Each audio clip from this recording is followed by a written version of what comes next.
What if your playground was a fortress? Your bedtime stories filled with the clatter of armor and the hushed plots of courtiers? Picture growing up where every corridor held secrets, every courtyard echoed with the shouts of soldiers, and your future was dictated by the cold stone walls around you. This was life for children in medieval castles, a world where childhood wasn't about toys and carefree days, but about survival, duty, and navigating a landscape of power and danger. These young lives, often overlooked in the grand tales of kings and battles, hold some of history's most fascinating and heartbreaking stories. Think of a noble child, barely old enough to walk, already learning to bow before visiting lords or recite lineage like a sacred text. Or a peasant boy, hauled into service as a page, scrubbing armor until his fingers bled, dreaming of the day he might hold a sword himself. Their days were shaped by rituals we can hardly fathom, lessons in swordplay before breakfast, prayers in dimly lit chapels, and the constant weight of expectations heavier than the castle's thickest walls. But amid the harshness, there were moments of light. Stolen laughter in the kitchens, friendships forged in the shadow of looming wars, and the rare, fleeting joys of a childhood pieced together in a world that demanded too much, too soon. This isn't just a journey into the past. It's a chance to see history through eyes that were young, hopeful, and often helpless. These children weren't just bystanders to the medieval world. They lived it, breathed it, and sometimes, tragically, were crushed by it. Over the next minutes, we'll step into their shoes, uncovering the untold stories of resilience, sacrifice, and quiet defiance. From the heir raised to rule to the servant girl who outsmarted her fate, their lives reveal a side of the Middle Ages you've never heard before. So settle in. We're about to peel back the layers of time and meet the children who called castles home. From the first breath they took, noble children were never truly their own.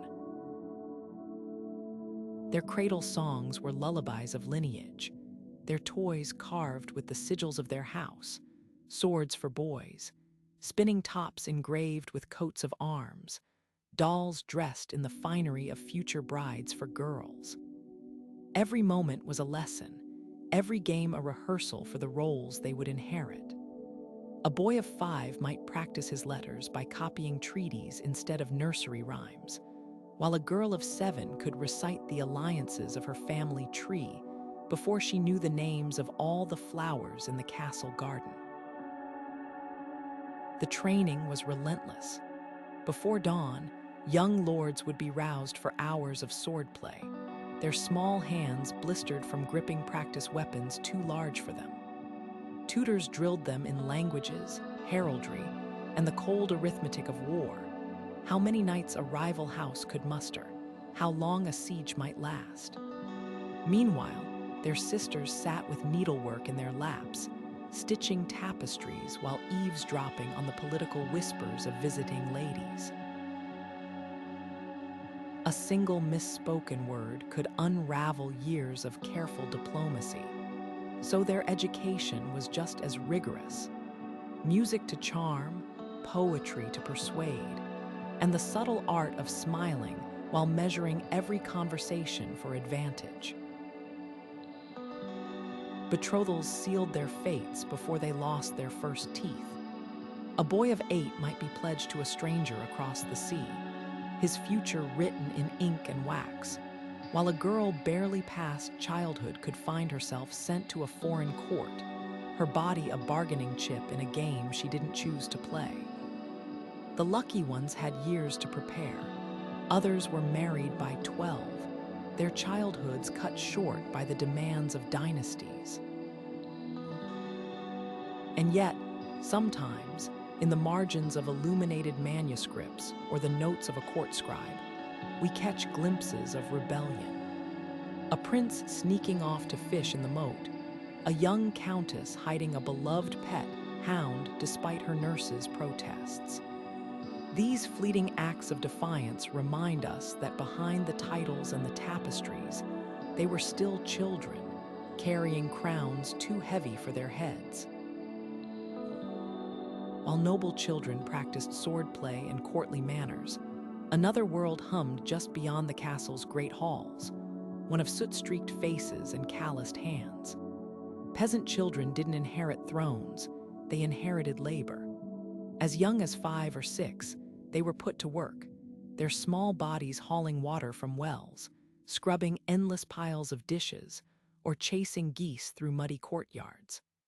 The castle that was a noble child's birthright became a peasant child's workplace before they could properly read or write. In the kitchens, girls no taller than the hearth-stirred cauldrons that weighed more than they did, their arms trembling as they learned to season stews for hundreds.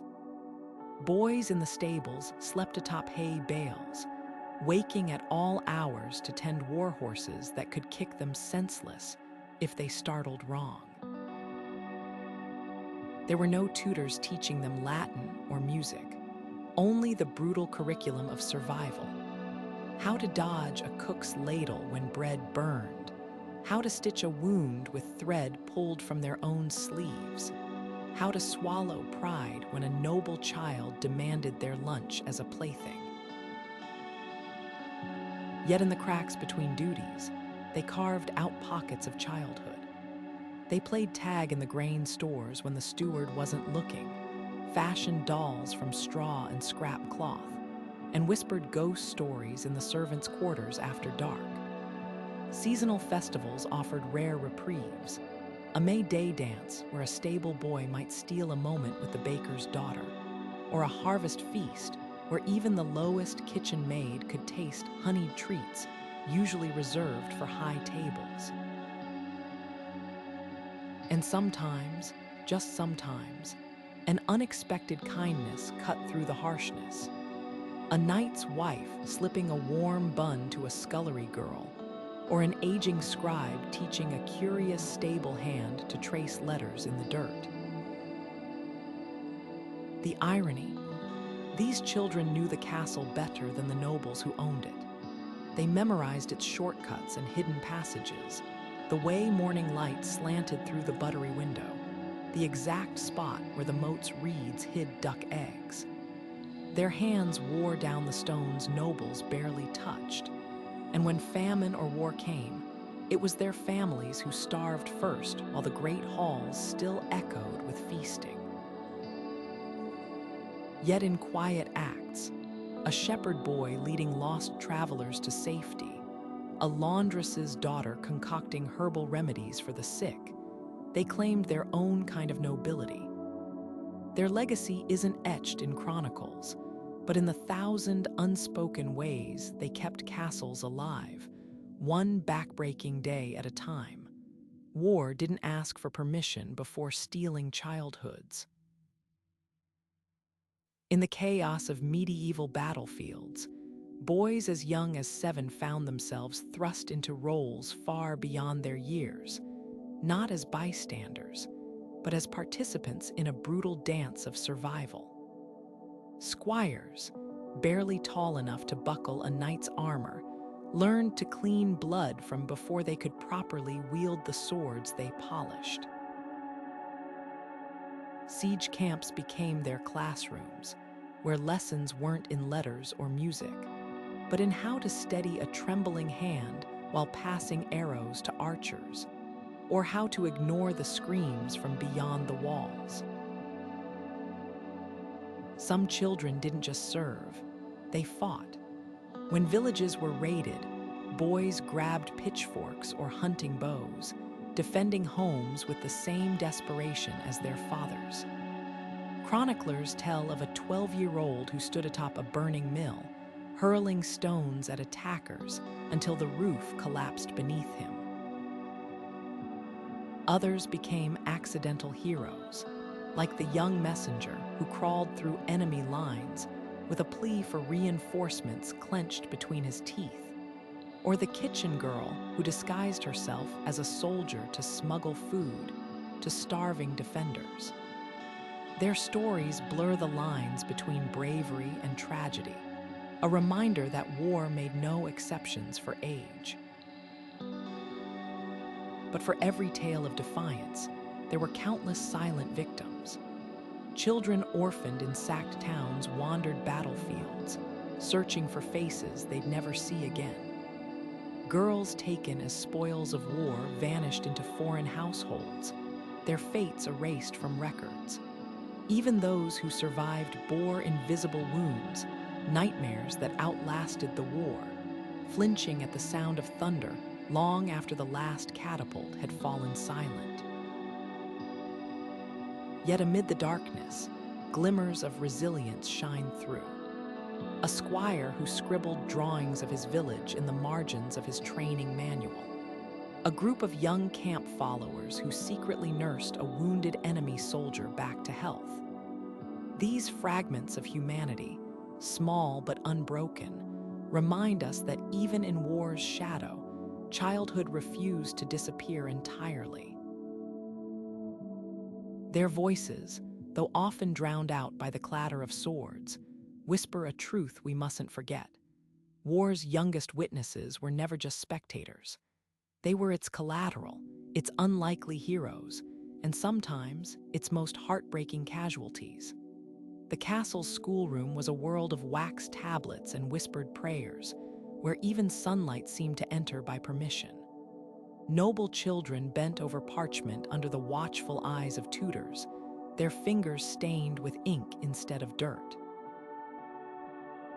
Latin verbs and scripture filled their mornings, while afternoons might bring lessons in heraldry or the delicate art of composing letters that could sway alliances.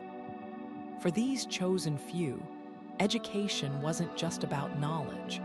It was armor for the mind, a way to wield words as deftly as their fathers swung swords. Yet the peasant child peering through the chapel window saw a different story. Literacy was a locked gate, and only the rarest souls picked its latch. A shepherd boy with a knack for numbers might catch a monk's attention, earning scraps of lessons in exchange for tending the monastery's sheep. A clever maid who memorized songs could find herself promoted to a lady's attendant, where she'd stealthily absorb bits of French or Latin while pouring wine. These exceptions proved the rule.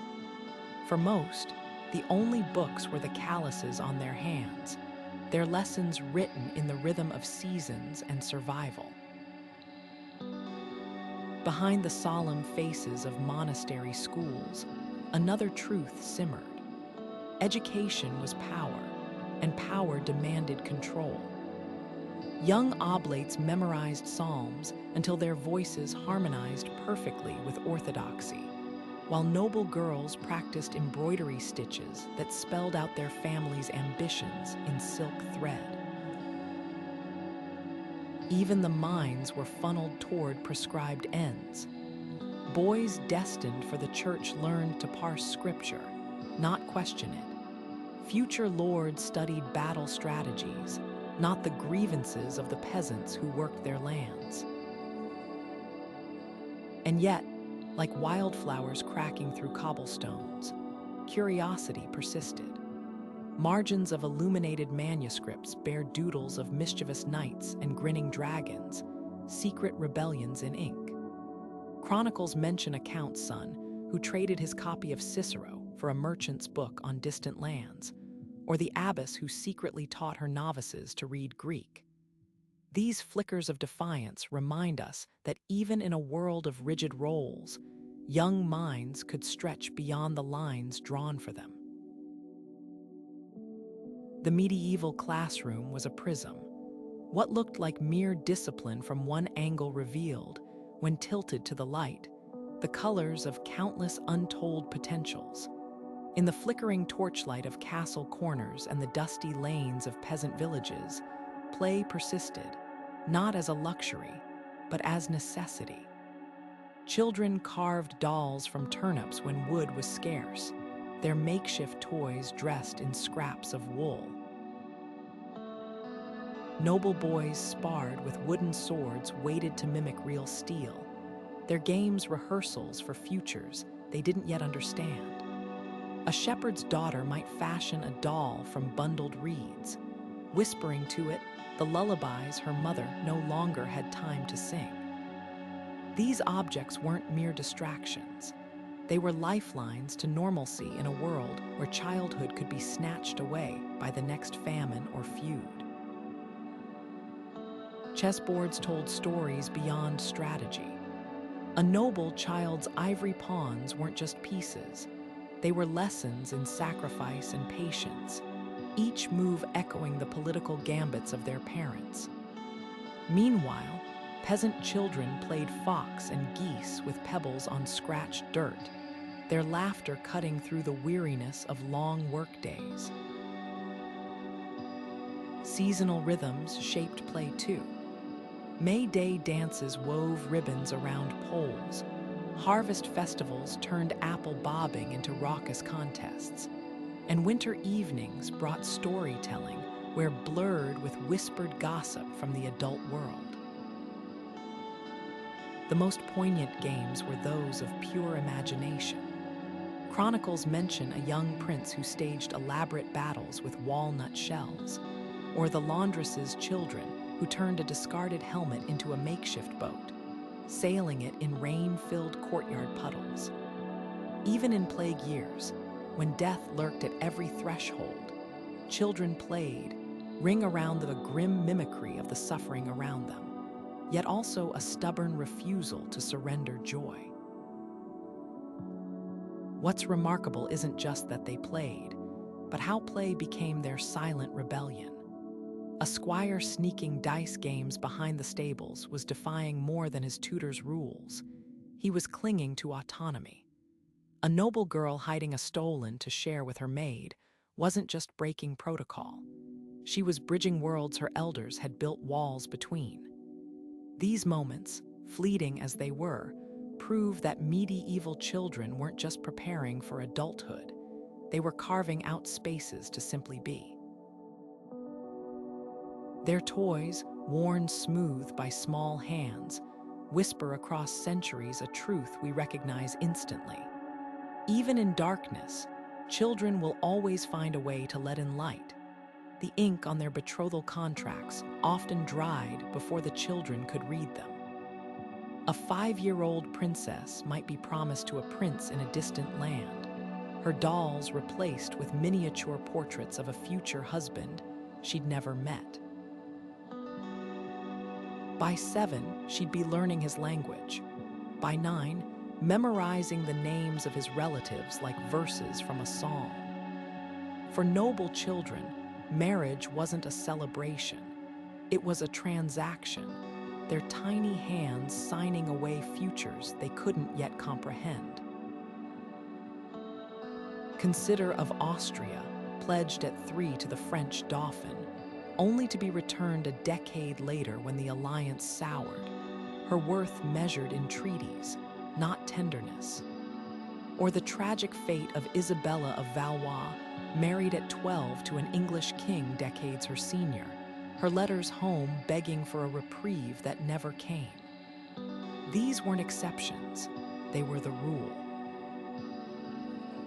A boy of 8 might be wed by proxy to a foreign infant, then raised alongside her like a hostage in velvet chains, his childhood a performance for diplomats. The emotional toll was a quiet epidemic. Chroniclers note noble girls weeping silently as their hair was braided for wedding ceremonies, their mothers whispering warnings about duty louder than comforts. Boys drilled in swordplay found themselves unequipped for the battles of the heart, ordered to share beds with strangers while still dreaming of toy nights. Yet amid the cruelty, flickers of defiance shone. Of Kent famously petitioned the Pope to annul her forced marriage at 13, while the Green Count of Savoy refused his betrothed for years, insisting on meeting her first, a scandalous notion in an era of political matchmaking. Some unions, against all odds, softened into affection. Young spouses thrust together by ambition sometimes forged bonds in shared loneliness, trading childhood trinkets as secret peace offerings. A rare few, like Edward I and of Castile, transformed political matches into legendary love stories. But these were the exceptions that proved the rule. The twist: these children were raised to see their sacrifice as privilege. A queen's coronation at 14 was framed as triumph, not trauma. A boy inheriting lands through marriage was congratulated, not. Their stolen innocence built kingdoms, their silenced heartbreaks woven into tapestries that glorified the very system that broke them. Yet in the margins of history, their truth lingers, in the doodles of wedding gowns scratched into prayer books, in folk songs about brides who ran away to forests, in the sheer human resilience of children who learned to wear crowns before they'd lost their baby teeth. The scent of roasting meat might drift through the castle corridors, but not every child at the table would taste it. For noble boys and girls, meals were a spectacle of power: spiced venison, sugared almonds, and wine diluted with honey, all served on silver plates that reflected their privilege. Their tiny hands were taught to select the choicest cuts first, a lesson in hierarchy as much as nutrition. Meanwhile, in the kitchens, the scullery maid of the same age gnawed on crusts saved from the high table, her bones aching from hunger even as she stirred pots of rich stews she'd never be served. Diet wasn't just about sustenance. It carved lines between bodies. Noble children, though prone to ailments from overindulgence, gout before adolescence, rotting teeth from constant honeyed treats, grew tall on protein and wheat bread so fine it was called Lord's flour. Peasant children subsisted on dark rye mixed with peas, their bellies swollen from pottage stretched thin with turnips or acorns in lean years. Skeletal remains tell haunting stories. The bowed legs of rickets in one child, the subtle stunting of growth in another, all while castle account books noted barrels of imported spices worth a farmer's yearly wage. Feast days turned hunger on its head, if only briefly. A Christmas celebration might bring a peasant family a taste of white bread or a sliver of bacon, their child's wide-eyed wonder at a single dried fig echoing louder than any king's banquet. Performers juggled while children, noble and poor alike, shared stolen handfuls of candied ginger. The rigid social order softened for an afternoon. But these respites were fleeting. Come spring, when winter stores ran low, it was the children who faded first. Chronicles describe mothers boiling leather for broth, or sending toddlers to bed with stones warmed in the hearth to mimic the comfort of a full stomach. The irony lay in the knowledge passed down through generations. Peasant mothers whispered remedies for hunger pangs, chewing parsley to stave off nausea, brewing mint tea to quiet a growling belly, while noble nursemaids fretted over balancing a child's humors with precise portions of meat and fruit. Both worlds knew food was life, but only one had the luxury of treating it as pleasure. The legacy of these diets lingers in our language. Upper crust and below the salt aren't just phrases, they're fossilized hunger, the ghost of a system where what you ate told the world who you were before you could even speak. The first sign was often the smell, sweet and putrid, clinging to the air like a curse. Then came the silence.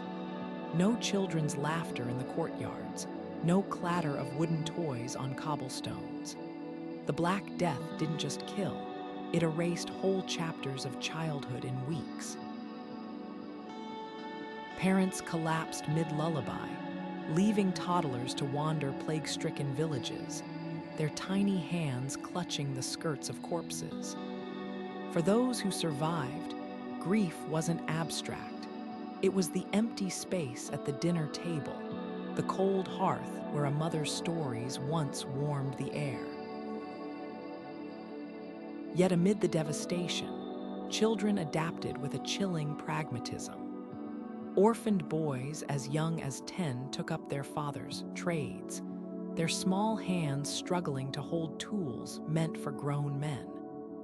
Girls suddenly thrust into head-of-household roles bartered for bread, with the steely resolve of seasoned merchants. In Florence, chroniclers wrote of siblings raising each other in abandoned manors, their games now laced with grim chores. Burying neighbors, boiling vinegar to purify the air, counting the days since the last cough echoed through their halls. The plague also tore open unexpected doors. With entire lineages wiped out, peasant children inherited empty farms their families had worked for generations, but never owned. A clever orphan might apprentice to a desperate for hands, leapfrogging social barriers that once seemed unbreakable. In England, records show boys barely in their teens managing vast estates. Their youth no shield from responsibility, but also no barrier to newfound authority. But survival came at a cost. Those who outlived the pestilence carried its scars in less visible ways. Night terrors plagued children who'd seen too much, their drawings scrawled on monastery walls showing stick figures with blackened faces. Some developed obsessive rituals, washing hands raw, avoiding certain streets, long after the danger passed. And then there were the guilt-ridden ones, the why not me? Children who'd watched siblings perish while they inexplicably lived. Through it all, glimmers of childhood persisted. A little girl in Avignon was said to have nursed a brood of orphaned chicks alongside her siblings, their peeping a defiant soundtrack to death's silence. Boys in London turned plague masks into carnival disguises, laughing at the very thing that terrified them. These moments, fragile as they were, reveal a truth darker than the disease itself. Children didn't just endure the plague, they metabolized it, transforming horror into something almost like normalcy. Their legacy isn't just one of loss, but of the quiet, astonishing resilience that follows when the world ends before you've even learned to read it. The castle's towering walls held a double-edged magic for the children who lived within them. Safety and constraint woven into the same stone. Noble boys knew every hidden crevice, every spiral stair that could become an escape route during games of hide-and-seek. They slid down banisters meant for solemn processions, turned chapel pews into makeshift forts, and dared each other to touch the dungeon's coldest walls. To them, the castle was a kingdom of secrets waiting to be claimed, where even the sternest tutor couldn't monitor every shadowed alcove. But those same walls turned sinister when siege engines groaned outside. The playful echoes in the great hall became the clatter of crossbows being loaded, the secret passages now lifelines for fleeing, not fun. A child who once raced through corridors with wooden swords now huddled in the cellar, listening to the thunder of battering rams, their playground transformed into a prison overnight. For peasant children, the castle was an ever-present shadow. They might never enter its grand halls except to scrub floors or deliver firewood, yet its silhouette marked the horizon of their world. Some saw it as a monster, its towers like claws gripping the land that fed their families. Others, in times of war, knew its walls as the only refuge when marauders burned crops. A girl who spent her days herding sheep might one night sprint through the castle gates with her siblings. The very stones that symbolized oppression, now their shelter against worse horrors. The castle's moat, once a barrier keeping her out, became the ditch that slowed pursuing soldiers. The stones held silent witness to countless unrecorded moments. A kitchen boy pocketing a dropped apple for his starving sister. A young lordling weeping into his hound's fur after a scolding. A group of peasant children daring each other to skim stones across the moat when the guards weren't looking. These walls absorbed laughter and terror in equal measure, their coldness warmed by the fleeting touch of small hands. Even the architecture told a story. Arrow slits narrow enough to fire through, but wide enough for a child to peek at the world outside. Chapel windows stained with scenes of saints whose suffering mirrored their own. Perhaps the most haunting truth lies in what these children didn't see. A noble girl might gaze from her tower window at forests she'd never roam freely.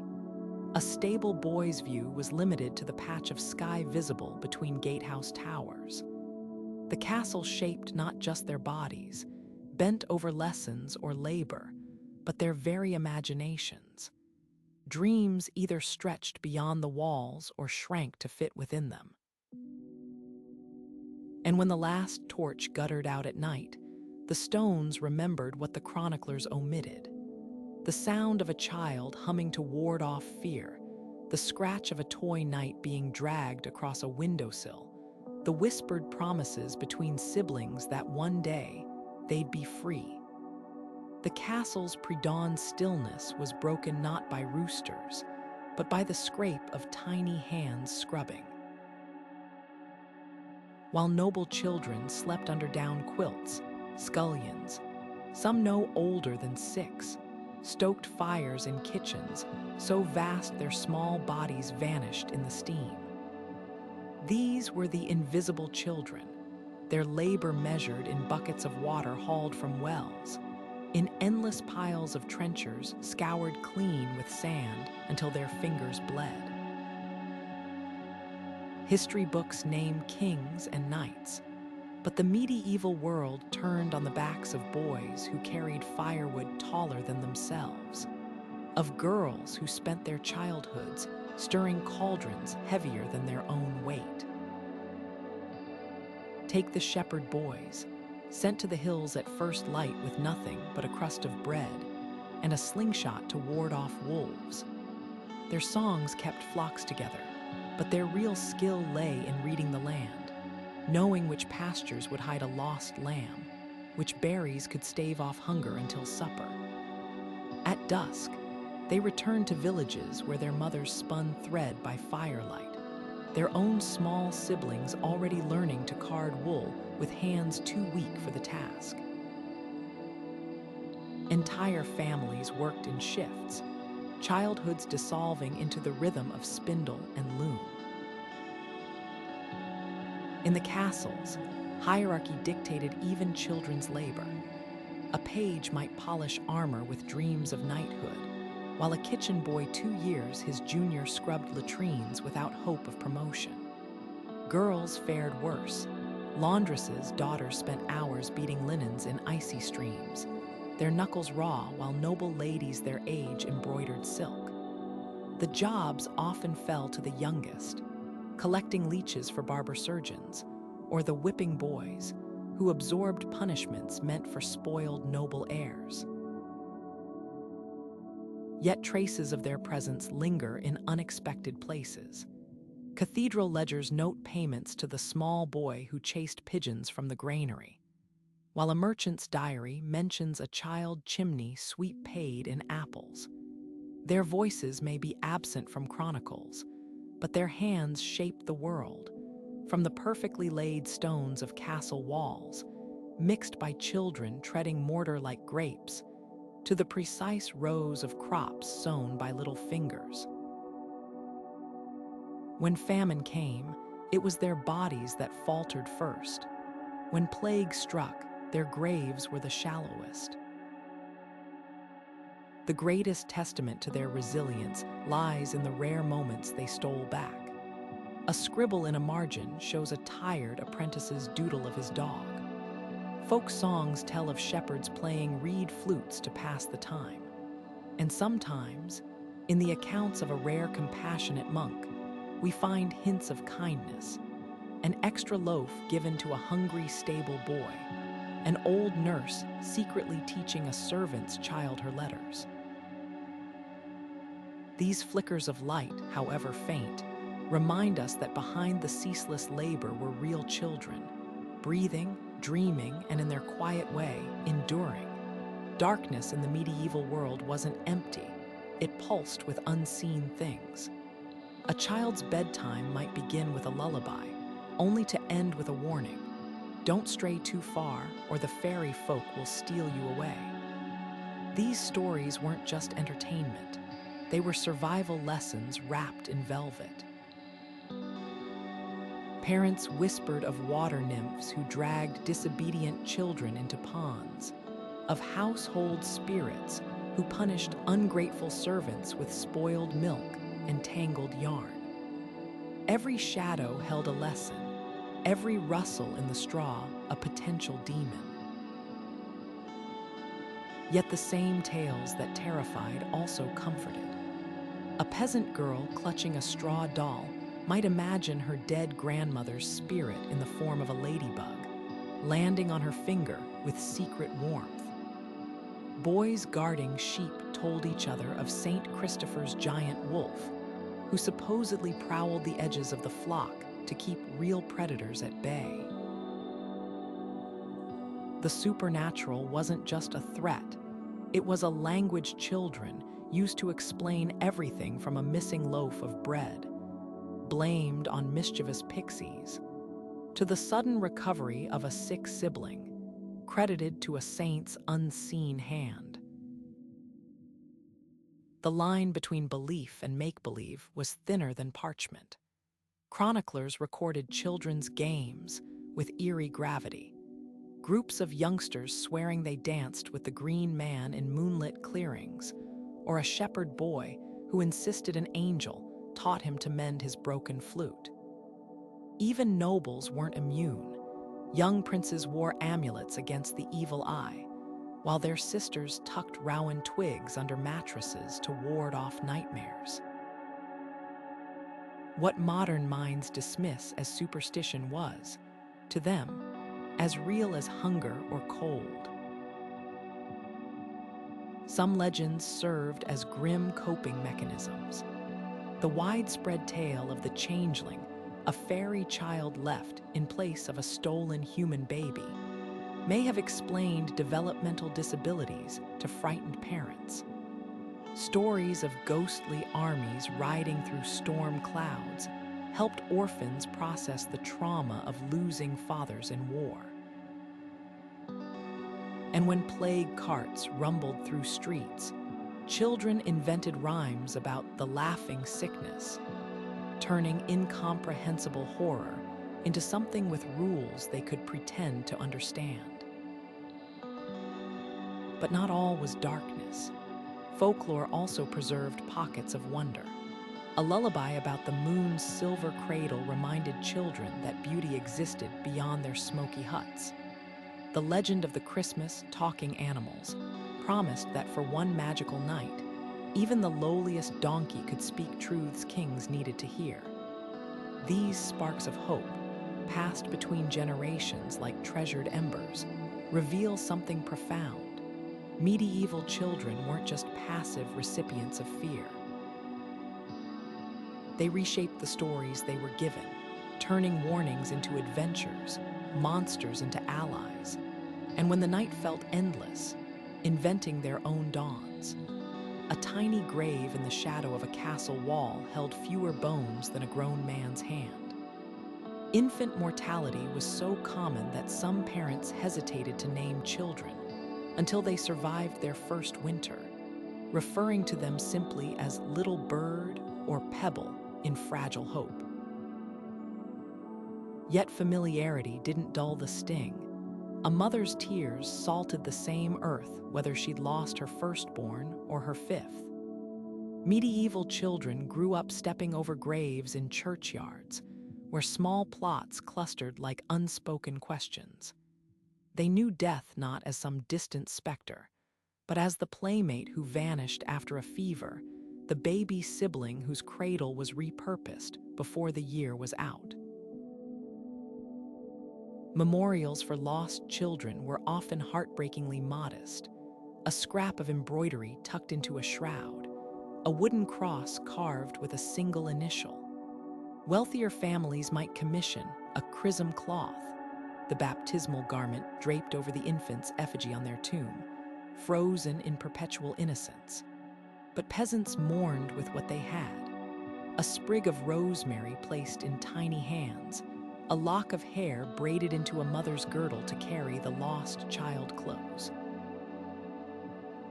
These quiet gestures spoke volumes in a world where grief had to make room for survival.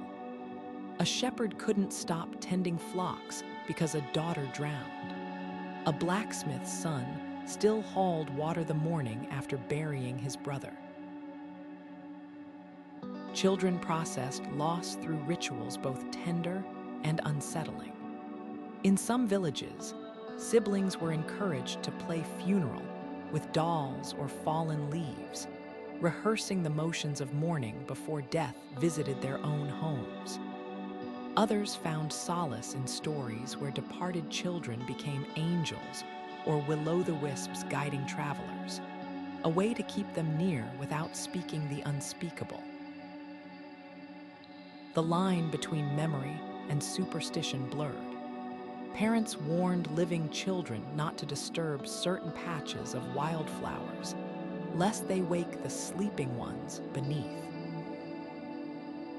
The cruelty of circumstance often compounded grief.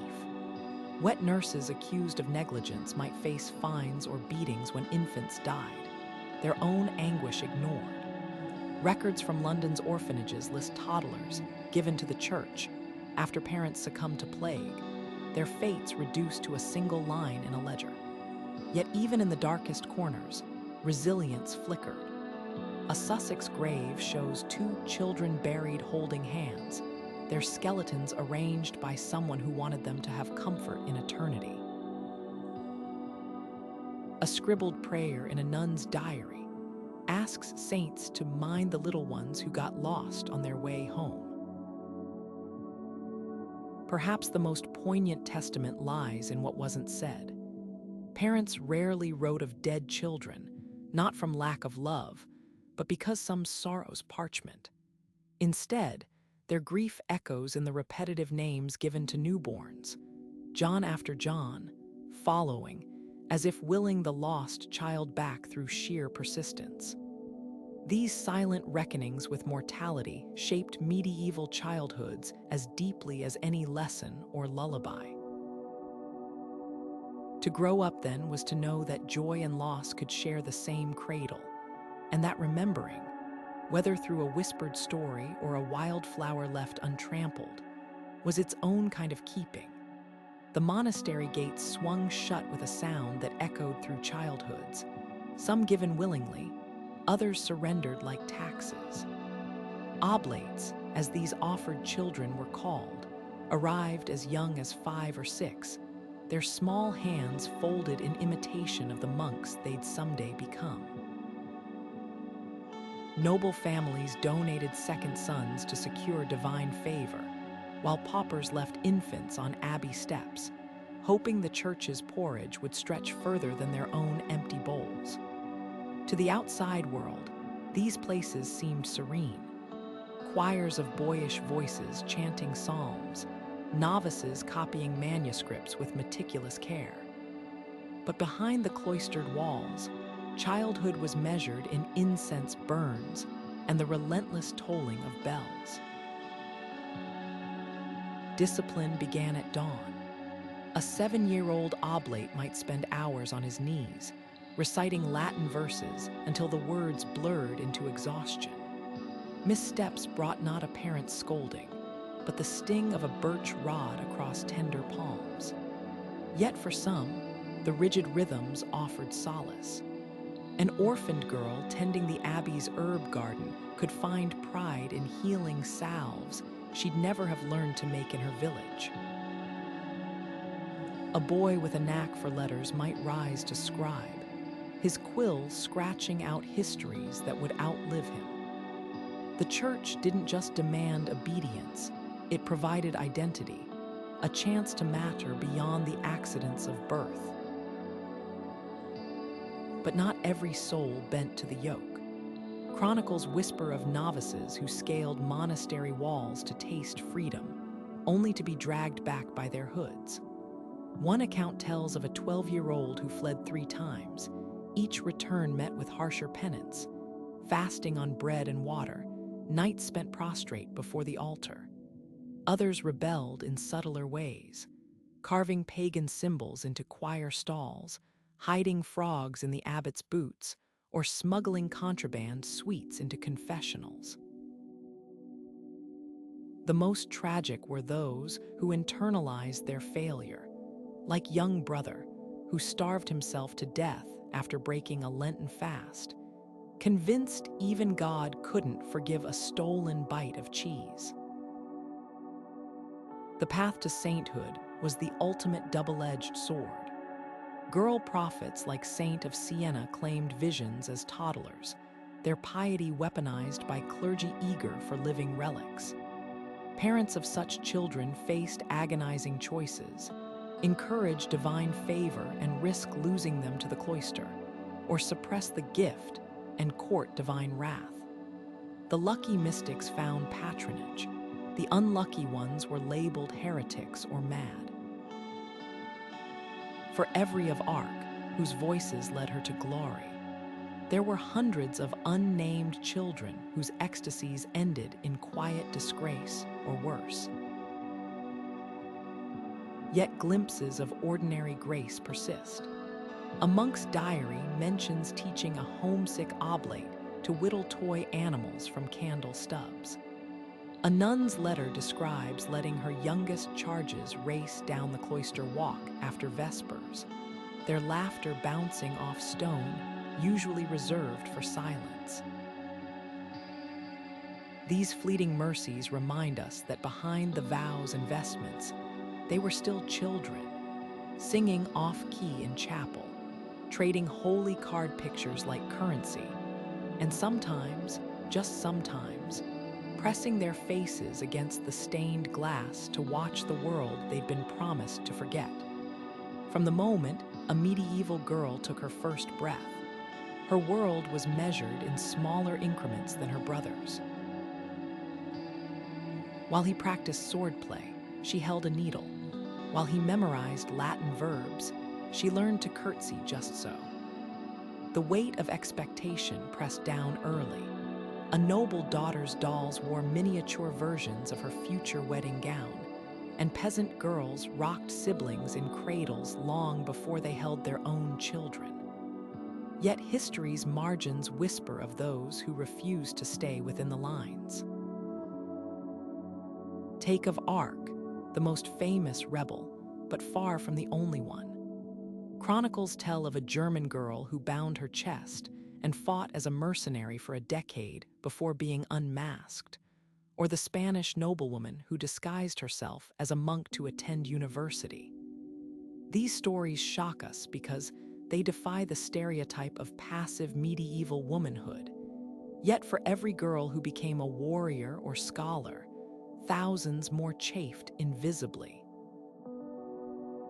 A merchant's daughter might secretly study her father's account books, using them to teach herself sums. A farmer's girl could memorize every herb in the forest, turning folk remedies into quiet power when the local midwife took her as an apprentice. Marriage contracts were their shackles and salvation. Noble girls as young as 7 could be betrothed to men decades older, their futures traded like parcels of land. But some turned the system sideways. Of Aquitaine famously leveraged her marriages to become Europe's most powerful woman. while lesser-known brides negotiated clauses for personal freedoms, like riding horses or choosing their own confessors. Peasant girls had even less say, yet court records reveal surprising defiance.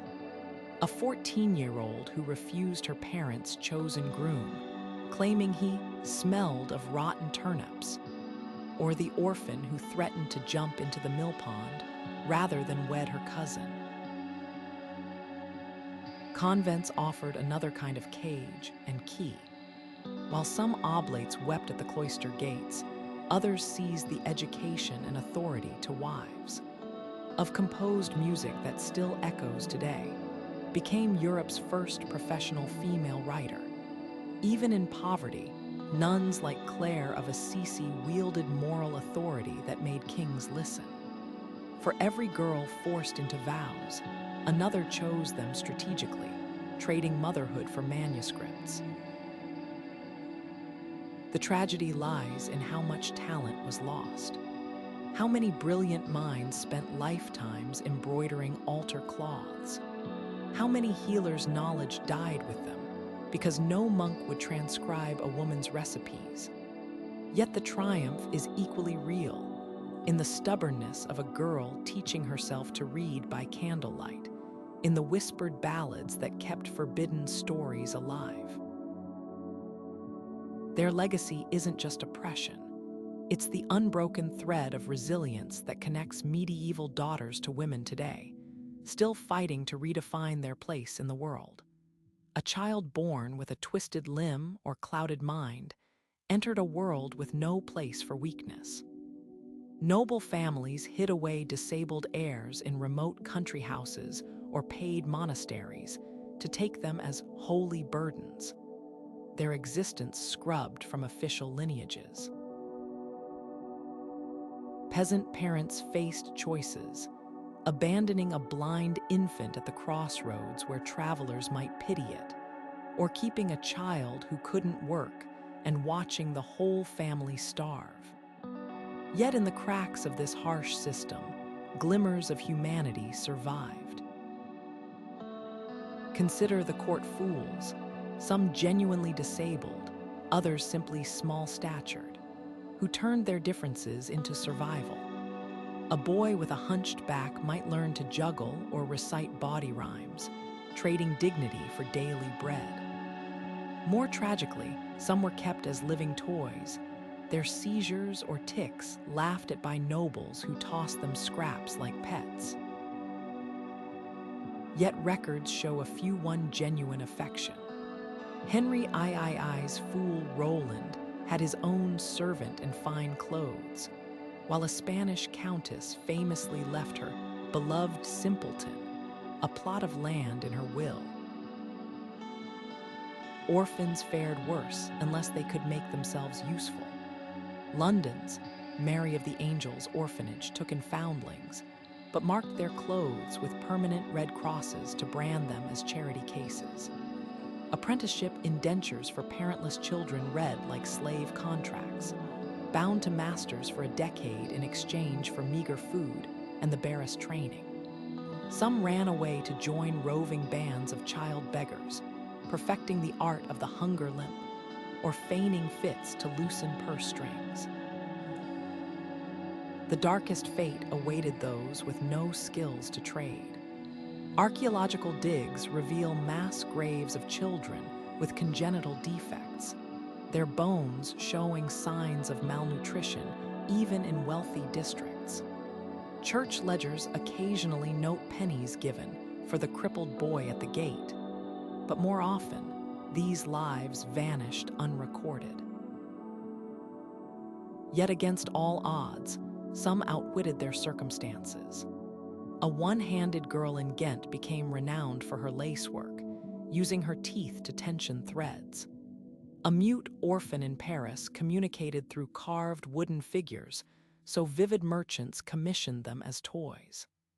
Their stories, fragmented as they are, force us to ask who medieval communities really protected and who they sacrificed to maintain the illusion of order.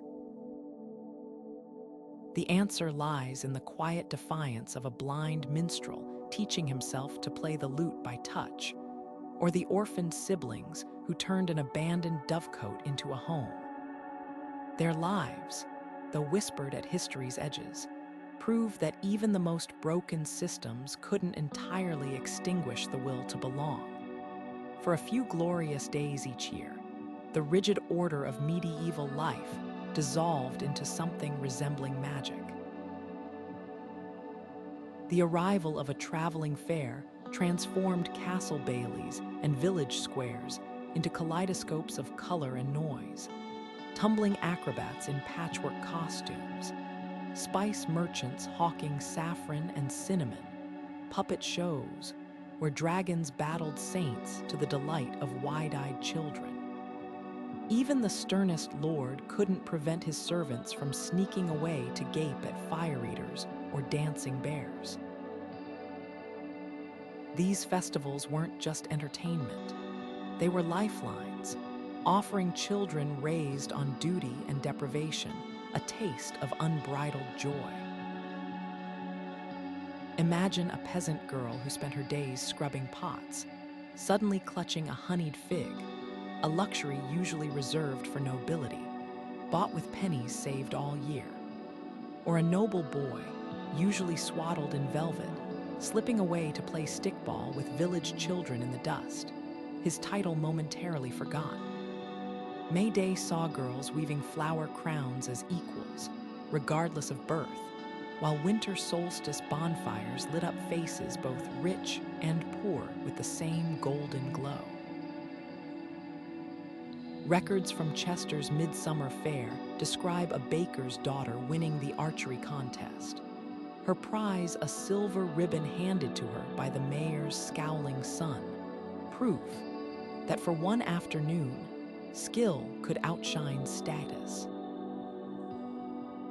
The treats alone were revolutionary. Gingerbread molded into knights and dragons melted on tongues accustomed to gruel. Peasant children traded goose feathers for sticky apricot pastries, while noble youngsters, usually forbidden street food, sneaked spiced sausages wrapped in greasy parchment. A chronicler in Flanders wrote of two boys, one a knight's heir and the other a swineherd, sharing a stolen custard tart behind a tapestry stall, their laughter muffled by crumbs. But the real magic lay in the stories. Jongleurs spun tales where clever peasants outwitted kings, where youngest sons triumphed over dragons, subversive fantasies that lingered long after the fair packed up. A shepherd's son might spend the next year replaying the puppet show where a farm boy became a hero, while a castle scullion reenacted acrobatic flips with her broom. These weren't just distractions. They were seeds of possibility planted in minds told daily that their stations were fixed. When the last cart rolled away, reality rushed back in.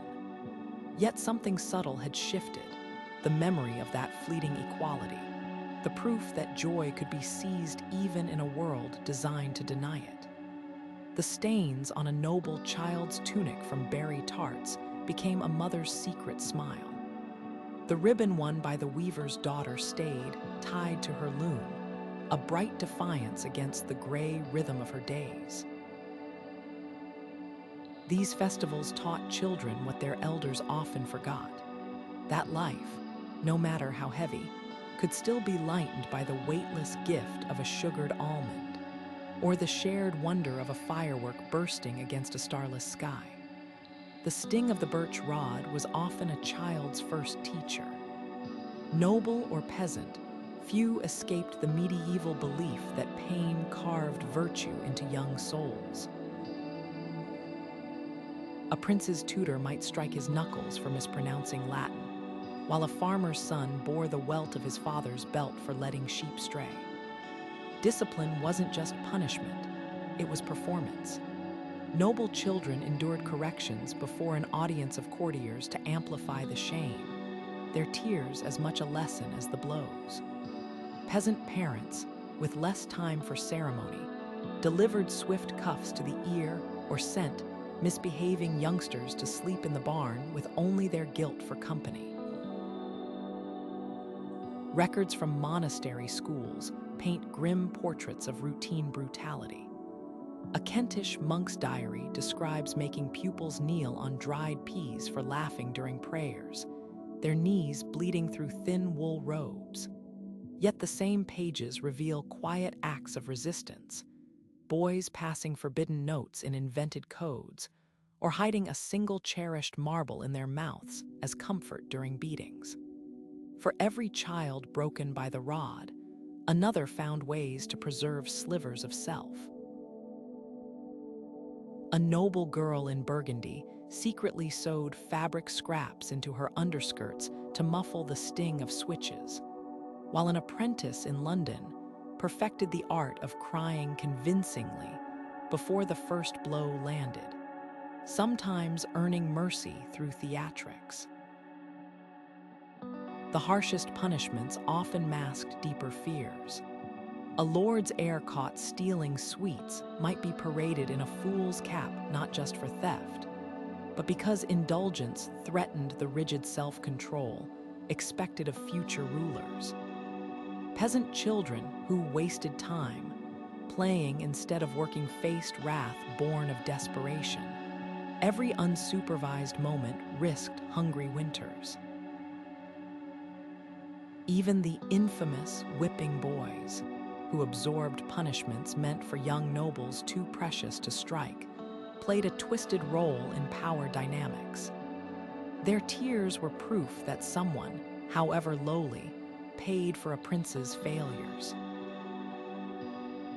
Yet the cracks in this system shine through in unexpected places. Court documents mention a 10-year-old who bit the hand of a bishop administering a beating, then fled to live as a goose herder under a false name. Folk ballads celebrate the laughing thief, a legendary orphan who tricked cruel masters into punishing empty beds while he stole their dinners. These stories, exaggerated with each retelling, became secret instruction manuals for the powerless, lessons in how to bend without breaking. The most heartbreaking rebellions were the silent ones. Archaeology uncovers toys hidden in roof thatches by servants' children, their tiny carved animals smoothed from years of secret fondling. A noble's daughter's diary confesses to kissing the portrait of a stable boy she was forbidden to speak to, her defiance measured in smudged ink. These weren't just acts of disobedience. They were declarations that even the most tightly controlled childhoods couldn't extinguish imagination or longing. Perhaps the ultimate irony lies in how these harsh methods backfired. The very brutality meant to mold obedience often bred cunning instead. Children learned to lie flawlessly to avoid punishment, to hide their true thoughts behind blank faces, skills that served them far too well as adults in a world where survival often depended on deception. The birch rod taught lessons, yes, but rarely the ones intended. And in the shadows of castles and cottages alike, the faint etchings of child-sized defiance endure. A doodle in a prayer book, a pebble left in a shoe as petty revenge, a single stubborn wildflower pressed between the pages of a life meant to be harsh, but never quite enough to crush the spirit that refused to be tamed. The letter arrived on a day no different from any other. Brittle parchment sealed with wax, smelling of salt and strange lands. For the children of crusaders, these missives were both treasure and torment, fragments of fathers who existed more as stories than as men. Boys memorized every line, tracing the unfamiliar words with fingers still sticky from play, while mothers translated battle boasts into bedtime tales. But behind the heroic phrases lay a truth too heavy for young shoulders. Some fathers would never return, their fates reduced to rumors whispered in taverns. Consider Young of Burgundy, who at 7 years old watched his father ride east with King Louis, promising to bring back a splinter of the true cross. By the time turned 15, that vow had withered into a handful of dust, his father's bones lost somewhere near Damascus, his legacy a rusted sword sent home in place of a body. Other sons faced uncertainties. The chronicler writes of a boy who waited 23 years for his crusader parent, only to greet a broken stranger who didn't recognize his own grown daughter. For daughters, the absence cut differently. Noble girls like Of became bargaining chips in unfinished wars, their betrothals shuffled like chess pieces to secure alliances their fathers had sworn before vanishing. Peasant sisters shouldered double workloads, their childhoods buried under the unending labor of surviving a man's world without its protectors. Some turned their grief into quiet rebellion, like the girl who disguised herself as a pilgrim and walked to Acre to demand answers from about her missing sire. The church preached that crusaders' families would bask in divine favor, but reality offered meager comfort. Widows starved on promised pensions that never arrived, while orphans inherited nothing but debts from fathers who'd mortgaged their lands for holy war. In Lincoln, a boy named was recorded tearing up his father's crusader vow before the bishop, shouting that God should have fed us before saving Jerusalem. His defiance earned him a whipping, but the scribe's quiver in writing, it suggests others felt the same.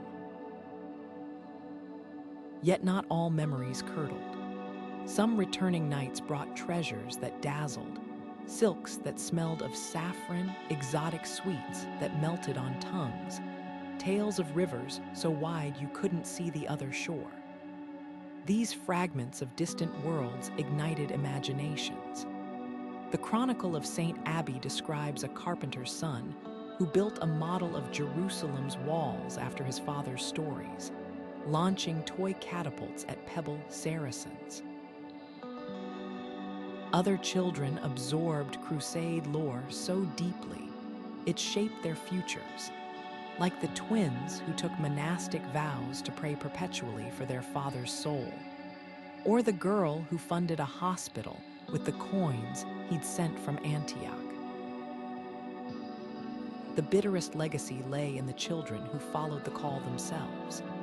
Boys raised on songs of glory sometimes marched off to the same wars that had orphaned them, their mothers' warnings drowned out by trumpet blasts. Girls who'd grown up stitching crusader banners now watched their own sons ride away, the cycle unbroken. In a Sussex churchyard, one weathered tombstone reads, "Here lies Richard, who sought his father in Outremer, and found him only in heaven." Their stories force us to ask what holiness truly cost. For every knight who earned salvation on a battlefield, there was a child counting seasons on grubby fingers, a wife aging alone, a family tree pruned back by war's indifferent blade. The Crusades didn't just shape kingdoms, they fractured dinner tables, turned lullabies into elegies, and left generations to reconcile faith with the quiet, unanswerable grief of an empty chair by the hearth. A carved wooden knight no taller than a thumb sits in a museum case, its paint worn away by centuries of small hands. This isn't just a toy, it's a secret keeper, a witness to bedtime battles waged under woolen blankets, to whispered alliances between a noble boy and his imaginary army. Nearby, a set of miniature armor, crafted for a 6-year-old lordling, tells a darker tale. The dents in its breastplate aren't from play, but from relentless training strikes, a childhood measured in bruises and the weight of expectations. These objects, surviving when their owners did not, pull back the curtain on medieval childhoods in ways chronicles never could. Take the humble spinning top, unearthed from a London cesspit. At first glance, it's just a scrap of turned oak, but look closer. The initials WT are clumsily carved near the base, likely by the child who treasured it. Was this a peasant boy's sole possession, spun in stolen moments between chores? Or does it mark the grave of a playmate, dropped into the pit as a makeshift offering? Then there's the so-called Burgundian doll, its linen face stained with berry juice, makeup applied by some long-ago girl practicing the courtly arts she'd need as a bride. Margins of illuminated manuscripts hide the most intimate glimpses. Between verses of psalms, a young scribe doodled a grinning monster devouring the letter D. In another, a choir boy sketched his pet cat batting at the notes on his music sheet.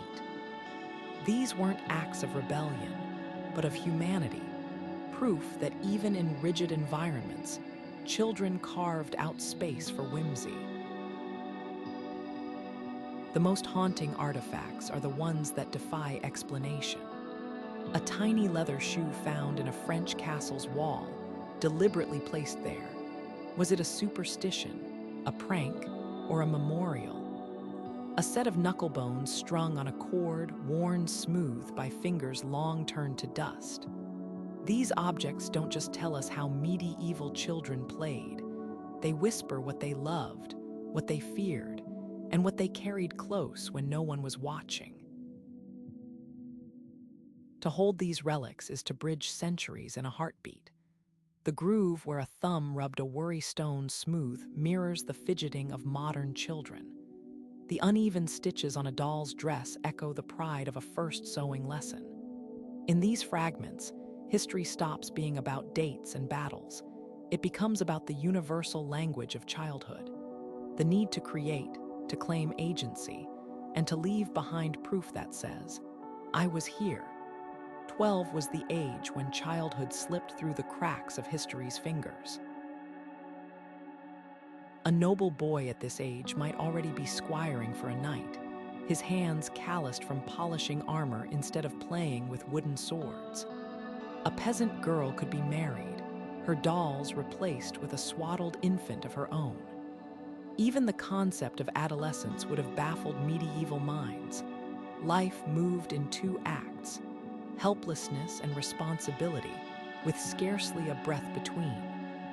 The speed of this transition wasn't just cultural, it was survival. In a world where plagues could erase half a village by spring, and famines stalked the winters, there was no luxury of prolonged innocence.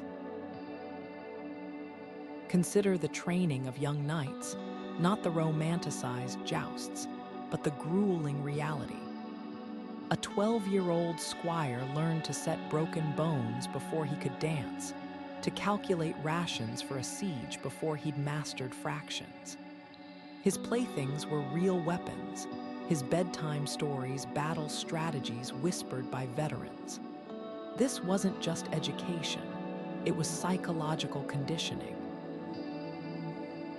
Chroniclers note boys who flinched at the smell of burning flesh after their first sacking of a village, or who woke screaming from dreams of trampled bodies. Yet the same sources praised their maturity, as if trauma were a virtue. Marriage contracts for girls were even more jarring. A 12-year-old bride's trousseau might include dolls, but her duties required her to oversee households, negotiate with stewards, and produce heirs. Letters from young like, married and widowed by 13, reveal a chilling pragmatism, her grief not for lost playtime, but for lost political standing. Peasant wives fared worse, their bodies often broken by childbirth before their bones had finished growing.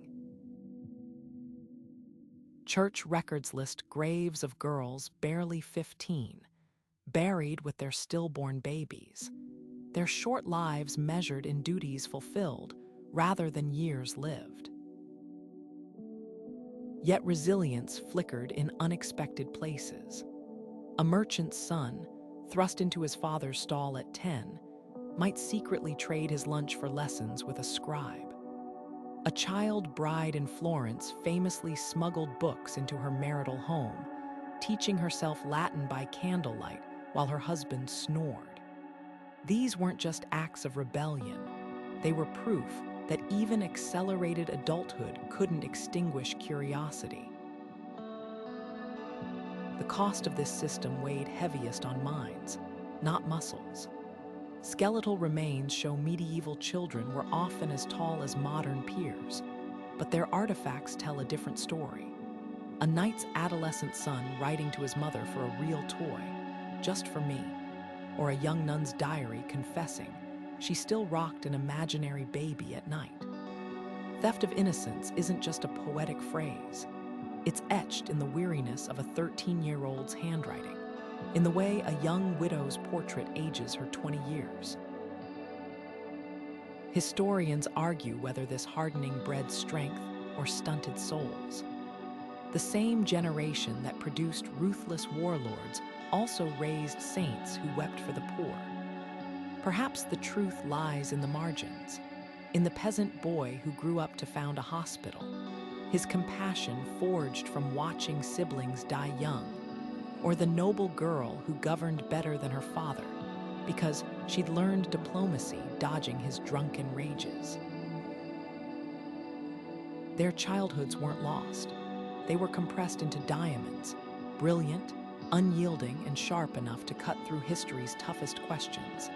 Legends and lies weave through history like threads in a tapestry, some bright and visible, others frayed and nearly forgotten. The chronicles of medieval times trumpet the deeds of kings and conquerors, their battles and treaties preserved in meticulous detail. But where are the voices of the children who lived in their shadows? The absence speaks louder than any parchment. A king's birth might be heralded with bells and feasts, while the death of a peasant child warranted little more than a line in a parish register, if that. History, it seems, had little patience for stories that didn't serve power. Yet fragments remain, if you know where to look. A scribe's offhand mention of a prince's tantrum, a tax record noting a widow's reduced levy after her son's death, a child's shoe preserved in the mud of a dried-up moat. These scattered clues force us to question why so much was erased. Take the so-called Tomb of the Little Prince in Burgundy, a lavish monument erected for a 5-year-old heir. His name is chiseled proudly, his lineage proclaimed. But what of the servant boy who likely carried his toys? His story dissolves into silence, his existence implied only by the tiny, anonymous graves found just beyond the castle walls. The myths we've inherited often distort more than they reveal. Popular tales paint noble children as miniature adults, poised and pious, while peasant kids are romanticized as rosy-cheeked urchins playing in haystacks. The truth was far messier. Court documents reveal noble boys sneaking off to swim in forbidden ponds, while archaeological digs uncover toys hidden in peasant hovels, proof that childhood defiance crossed class lines. Even the famous Children's Crusade is shrouded in exaggeration. Chroniclers inflated numbers to moralize about folly, but buried in their scorn are accounts of real boys and girls who walked hundreds of miles, fueled by faith or desperation, only to vanish from the record when their story ceased to be useful. Reconstructing these lives means reading between the lines, and sometimes rewriting them entirely. When a monastery ledger notes 10 small coffins after a plague year, we must imagine the games that once filled those now silent corridors. When a knight's memoir boasts of his son's first kill at 14, we should also hear the unrecorded tremor in the boy's voice. History may have preferred the grand narratives of war and succession, but the echoes of childhood linger in the margins. A doodle in a prayer book, a worn-out doll, a folk song about a girl who outran her fate. These whispers remind us that the past was never just a stage for the powerful. It was also a world of small hands leaving faint, stubborn marks on an indifferent world. The echoes of medieval childhoods reverberate in today's headlines with unsettling clarity. Half a world away from crumbling castles, children still haul bricks in yards, their small hands calloused from labor that would make a medieval scullery wince. Early marriages, once sealed with dowries and treaties, now unfold in villages where girls barely into adolescence vanish behind veils and vanished futures. And the battlefield's appetite for youth, unchanged. From conscripted child soldiers to refugees clutching teddy bears in bombed-out cities, war still devours the young first. The past isn't as distant as we'd like to believe. Consider the numbers. Nearly 1 in 10 children worldwide are trapped in child labor, many in industries eerily reminiscent of medieval servitude. The Cambodian girl weaving rugs 12 hours a day mirrors the tapestry apprentices of Burgundy. The Congolese boy mining cobalt for smartphones faces dangers akin to a coal-bearing page in a Norman keep. Even the justifications sound familiar. Families plead necessity, employers cite tradition, and the world looks away because some economies still depend on small hands doing big work. Early marriage remains another grim thread connecting centuries. While noble brides once traded at 12 for political gain, today's child brides, often wed to men decades older, are bargained for debt relief or family honor. The medieval church's blessing has been replaced by distorted interpretations of scripture or custom, but the outcome is identical: childhoods cut short. Yet just as of Kent, her forced union, modern girls from Bangladesh to Zambia are rewriting endings, using education and legal loopholes to reclaim their stolen years. War's impact on children reveals the darkest continuity. Medieval squires learned to clean blood from. Today's boys in conflict zones strip rifles before they can read. The psychological toll transcends eras. PTSD wears the same hollowed-out look whether etched in the face of a 15th century siege survivor or a Syrian orphan. But here, too, resilience persists. The medieval girl who smuggled food past enemy lines has her counterpart in the Afghan teen who runs a secret school under Taliban rule. What does this uncomfortable mirror reveal?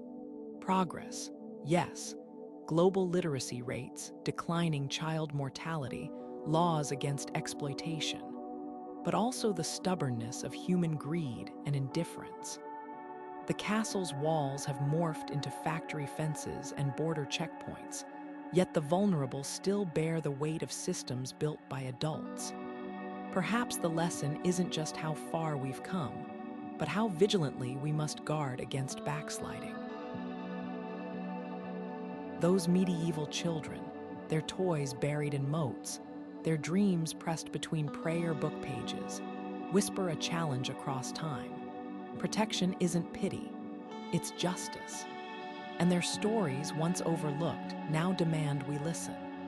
The parchment crackles with the weight of centuries, but Marjorie's words still tremble with life. Her childhood visions of Christ scribbled in margins, the ink smudged by what might have been tears or candle wax. She was just a girl when the divine voices began. Her terror and wonder pressed between lines meant for prayers. Hers is one of the vanishingly rare voices to slip through history's sieve, a child's perspective preserved not by accident, but because her mysticism forced adults to listen. Most medieval children left no more trace than footprints in mud. Their thoughts evaporated like morning mist over castle walls. Yet the fragments that survive, a doodle in a prayer book, a plea scratched into wax, a merchant's daughter's diary hidden beneath floorboards, are like finding a lantern still burning in a ruined hallway. Take Young of Padua, whose schoolboy notebook from the 13th century survives almost by miracle.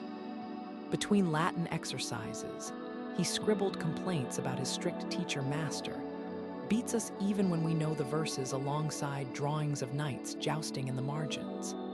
His rebellion is achingly familiar, the universal grumble of children chafing under authority. Then there's the heartbreaking letter from a girl named, found tucked inside a gospel book in Norway. "Father, I miss you. The snow is deep, and mother says you won't come home until spring. I saved half my bread for you." The ink blurs where the quill hesitated, as if she'd paused to wipe her nose or steady her shaking hand. Some voices come to a second hand, filtered through adult interpretations, but no less precious. The chronicler Thomas recounts a Jewish boy named William, just 12 years old, who allegedly sang hymns after his death, a story twisted into anti-Semitic propaganda, yet buried within it lies the ghost of a real child's bravery. More uplifting is the account of little Beatrice, a 9-year-old oblate whose letters to her parents were smuggled out of her convent by a sympathetic nun. "The bells wake us too early," she confesses, "but Sister Claire lets me hold the kitten during prayers." These are not the grand narratives of wars and treaties, but the quiet, subversive truth of childhood persisting against all odds.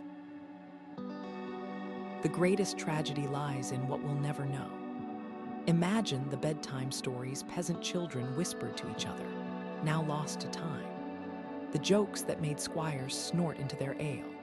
The lullabies hummed to drown out the howl of winter winds. What survives is often mediated through the very institutions that sought to control them. Church scribes recording visions only when they aligned with doctrine, noble children's letters polished by tutors before sending. The raw, unfiltered voices are rarest of all.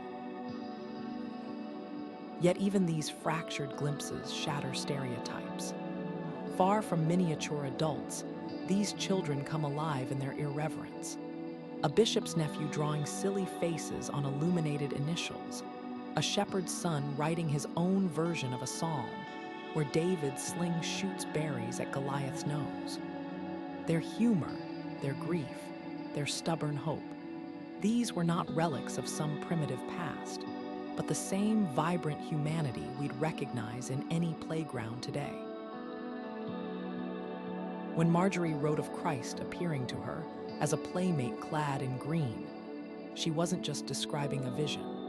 She was claiming divinity itself could speak the language of a child's heart. And in that claim, centuries collapse. The gap between then and now isn't a chasm. It's a bridge built of shared secrets, passed hand to hand across time. These children were never meant to be remembered. History's spotlight favored kings and conquerors, their triumphs etched in stone and song. Yet in the quiet corners of castle ledgers, between lines of tax rolls and household accounts, their presence lingers, not as footnotes, but as quiet revolutionaries. Each blistered hand that polished a knight's armor, each set of small bones buried beneath chapel floors, tells a story of resilience that shaped empires in ways chroniclers never recorded. That peasant boy who memorized Latin by eavesdropping on monastery lessons. His descendants became scholars who challenged the church. The noble girl who smuggled bread to starving villagers during a siege. Her act of defiance inspired a local legend that still fuels rebellions today.